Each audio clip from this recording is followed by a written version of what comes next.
Hello friends, I am Balram और इस video में हम बात करने वाले हैं एडमिशन प्रोसीजर के बारे में। जैसे कि मध्य प्रदेश के सभी कॉलेज यूनिवर्सिटी में एडमिशन प्रारंभ हो गए हैं। एडमिशन जो रजिस्ट्रेशन है वो स्टार्ट हो गए हैं, तो ऑनलाइन या ऑफलाइन आप रजिस्ट्रेशन कर सकते हैं। जिस भी कॉलेज या यूनिवर्सिटी में एडमिशन लेना चाहते हैं, प्राइवेट गवर्नमेंट, तो हम देखने वाले हैं एडमिशन के टाइम जो एडमिशन लेते हैं आप किसी भी कॉलेज या यूनिवर्सिटी में, चाहे वो गवर्नमेंट हो, प्राइवेट हो या सेंट्रल यूनिवर्सिटी हो, तो सभी में आपको जो डॉक्यूमेंट का रिक्वायरमेंट होता है, कौन कौन से डॉक्यूमेंट लगेंगे, तो हम वो देखने वाले हैं ताकि आप अपने डॉक्यूमेंट्स तैयार करके रख सकें। ताकि कोई गवर्नमेंट या सेंट्रल गवर्नमेंट में एडमिशन लेते हैं, उस समय आपके डॉक्यूमेंट नहीं होते तो हो सकता है किसी कारणवश आपका एडमिशन ना हो पाए। इसलिए हम पहले ही वीडियो बना देते हैं डॉक्यूमेंट पर, तो आप अपने डॉक्यूमेंट्स रेडी रखें।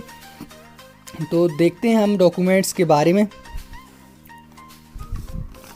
जैसे कि अगर आप क्लास 12th के बाद किसी एंट्रेंस एग्ज़ाम जैसे कि नीट, जीमेंस या क्लैट जैसे एग्ज़ाम का कोई प्रिपरेशन कर रहा हो, तो जिस कारणवश आपने अगर 1-2 वर्ष 12th के बाद अगर आपने गैप लिया है, 1-2 साल नहीं किसी कॉलेज इंस्टीट्यूट में एडमिशन नहीं लिया है, तो आपको गैप सर्टिफिकेट बनवाना पड़ेगा। जितने भी साल का आपने गैप लिया है, जितने भी ईयर का, तो उतने साल का आपको गैप सर्टिफिकेट बनवाना पड़ेगा।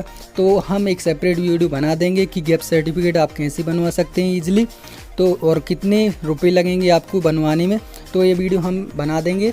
और हम बात करते हैं जो क्लास 12th पास करके आए हुए हैं बच्चे, उनके लिए कोई गैप सर्टिफिकेट की ज़रूरत नहीं है, आपको डायरेक्टली ही ऐसे ही एडमिशन मिलेगा। तो क्लास 12th वाले बच्चे को डॉक्यूमेंट्स का रिक्वायरमेंट होगा क्लास 10th और 12th का marksheet, character certificate, caste certificate जो कि OBC, SC, ST कैटेगरी में आते हैं, रिजर्व्ड कैटेगरी में, तो उन्हें कास्ट सर्टिफिकेट की ज़रूरत पड़ेगा। क्योंकि जो भी स्कॉलरशिप वगैरह जो OBC, SC, ST के लिए मिलता है, तो इनके लिए ये सब सर्टिफिकेट ज़रूरी होते हैं। जैसे कि कास्ट सर्टिफिकेट, रेसिडेंशियल सर्टिफिकेट और इनकम सर्टिफिकेट, तो ये तीनों सर्टिफिकेट ज़रूरी होते हैं OBC, SC, ST कैटेगरी के लिए। तो अगर आप SC, ST, OBC कैटेगरी से बिलोंग करते हैं, तो ये तीनों सर्टिफिकेट आप बना लें। ये डिजिटल ही अब चलते हैं, डिजिटल ही बनवाएं आप कास्ट सर्टिफिकेट, इनकम, सभी सर्टिफिकेट। तो अब हम देखने वाले हैं माइग्रेशन। आपको माइग्रेशन, TC, ट्रांसफ़र सर्टिफिकेट, ये सब आपको ओरिजिनल लगेंगे। और ID प्रूफ में आधार कार्ड, वोटर ID वगैरह आप लगा सकते हैं। और आपको फ़ोटो 4-5 अभी की निकलवा के रखना है, ऐसे कि नहीं कि 4-6 साल पुरानी फ़ोटो लगाएं। तो हम देखने वाले हैं आगे नोट देखेंगे, तो हमने देखे डॉक्यूमेंट का रिक्वायरमेंट। तो ये इन सभी डॉक्यूमेंट आप किसी भी यूनिवर्सिटी, कॉलेज में, चाहे वो सेंट्रल हो, स्टेट गवर्नमेंट हो या प्राइवेट हो, इतने डॉक्यूमेंट्स की रिक्वायरमेंट आपको होगी एडमिशन के समय। तो ये सारे डॉक्यूमेंट्स जिनकी नहीं बने हैं, या अगर कोई सा भी सर्टिफिकेट आपका नहीं बना है, तो आप बनवा लें। जो जनरल वाले हैं EWS सर्टिफिकेट भी बनवा सकते हैं। तो हम बात करते हैं अब कुछ नोट्स हम देखें इम्पोर्टेंट्स जो कि ज़रूरी है। अगर आप किसी भी प्राइवेट कॉलेज में एडमिशन लेते हैं, तो ये बातें ध्यान रखें। जैसे कि अगर आप किसी भी प्राइवेट कॉलेज में एडमिशन लेते हैं, तो अपने भाई, मित्र या कोई दोस्त, कोई रिश्तेदार अगर उस कॉलेज में पढ़ता है, तो उसके बारे में पूरी जानकारी लें। जिस कॉलेज में अभी आप लेते हैं पूरी जानकारी लें, उसका कब इस्टेब्लिशमेंट हुआ, कितना साल ये कॉलेज पुराना है। क्योंकि जो कॉलेज पुराने हैं उन्हीं में एडमिशन लें। जो अभी कॉलेज मतलब फर्स्ट ईयर, जैसे अभी कॉलेज फर्स्ट बैच स्टार्ट हो रहा है, तो उस कॉलेज में आप एडमिशन ना लें। जो कॉलेज पहले से चल रहे हैं, संचालित हैं, उन्हीं कॉलेज में एडमिशन लें।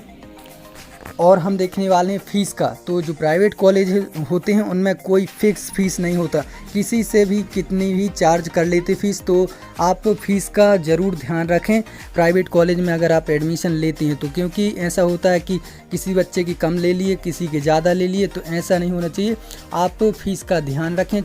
जो बच्चे वहाँ पढ़ते हैं आप उनसे कांटेक्ट करें, तो वो आपको सही नॉलेज, उसके जो यूनिवर्सिटी है उसके बारे में अच्छा नॉलेज बता देंगे कि ये इंस्टीट्यूट कैसा है, पढ़ने लायक है या नहीं है। तो सब बातें, पढ़ाई होती है नहीं होती, तो जो बच्चे वहाँ पढ़ते हैं वो सब कुछ बता देते हैं और अच्छा बताते हैं, क्योंकि वो सब देख चुके होते हैं, भोग चुके होते हैं। तो अब हम देखने वाले हैं ओरिजिनल डॉक्यूमेंट, अगर आप प्राइवेट इंस्टीट्यूट में एडमिशन कराते हैं किसी भी, तो वो बोलते हैं कि ओरिजिनल डॉक्यूमेंट सबमिट कराते हैं। तो जहाँ तक बने आप ओरिजिनल डॉक्यूमेंट सबमिट ना करें, आप इसका स्कैन कॉपी सबमिट करें, क्योंकि जब आपको डॉक्यूमेंट्स की ज़रूरत पड़ती, कहीं भी ओरिजिनल डॉक्यूमेंट लगते हैं तो वो बहुत ही परेशान करते हैं। तो इस कारण से आप ओरिजिनल डॉक्यूमेंट ना करें सबमिट। और जैसे कि कुछ कोर्स होते हैं पर्टिकुलर कोर्स, जैसे कि फार्मेसी, BLLB, BTech, तो इन कोर्सेज़ का एक अप्रूवल होता है हर कॉलेज में, तो वो आप देख लें। आप किसी गूगल पे जाके चेक कर सकते, जैसे कि फार्मेसी है तो जिस भी कॉलेज में आप एडमिशन लेते हैं उसका अप्रूवल चेक करें कि वो PCI से अप्रूव्ड है या नहीं। तो जो भी PCI अप्रूव्ड कॉलेज हो आप उसी में B फार्मेसी करें। और BLLB, अगर BLLB करते हैं आप तो बार काउंसिल ऑफ इंडिया से वो इंस्टीट्यूट अप्रूव्ड होना चाहिए। आप गूगल पे जाके ये सब सर्च कर सकते हैं। BTech के लिए भी ऐसे ही आपको सर्च करना है गूगल पे जाके। तो ये तो हमने जुड़ी हुई कुछ डॉक्यूमेंट्स और कुछ नोट्स देखे। अगर आप प्राइवेट कॉलेज में लेते हैं एडमिशन तो कुछ बातें ध्यान रखना चाहिए, क्योंकि बहुत फ्रॉड होने लगा है आजकल। कोई फिक्स ना फीस है ना कुछ है, तो इसके कारण आपको ध्यान रखना होगा, आपको सब डिटेल लेनी होगी। तो आशा करता हूँ वीडियो आपको अच्छी लगी होगी, आपको हेल्पफुल होगी। तो वीडियो को अच्छी लगी हो तो लाइक करना, चैनल को अगर पहली बार विजिट किया है तो सब्सक्राइब करें, ताकि आपको ऐसे इन्फॉर्मेशन वीडियो मिलती रहें। और हमें कमेंट ज़रूर करें कि आप किस कोर्स पर वीडियो चाहती हैं या किसी भी पर्टिकुलर कॉलेज के बारे में जानकारी चाहते हैं, तो उसका भी हम वीडियो बनाएंगे। और एडमिशन स्टार्ट हो गए हैं, तो आप जिस भी अगर प्राइवेट कॉलेज में लेना चाहते हैं तो आप जाकर डायरेक्टली एडमिशन ले सकते हैं। अगर आप गवर्नमेंट के लिए, अगर सेंट्रल यूनिवर्सिटी के लिए रुके हैं तो आपको थोड़ा वेट करना होगा, थोड़े दिनों में डेट आ जाएगी। तो चिंता ना करें, एडमिशन सभी कॉलेज में स्टार्ट हो गए हैं। तो मिलते हैं अगले वीडियो में।